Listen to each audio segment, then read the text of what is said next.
ಮೇಲು ಕೀಳಿನ ನಡತೆ, ಹಾದಿ ತಪ್ಪಿದ ಜಡತೆ, ಕುಲವ್ಯಾಕುಲಗಳು ಸರಿಯೇನೋ.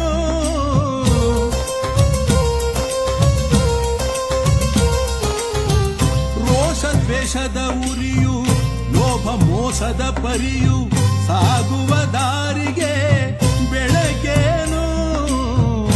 ಅನ್ಯರ ಗುಣದಿ ಸನ್ಮತಿ ಹುಡುಕು, ಸತ್ಯದ ಪಥವೇ ಬೆಳ್ಳಿ ಬೆಳಕು.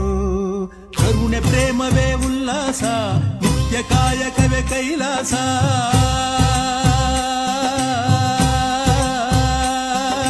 ಚಿತ್ತ ನಿರ್ಮಲದಿ ಸಂತೋಷ, ನೀತಿ ಮಾರ್ಗವೇ ಭವನಾಶ.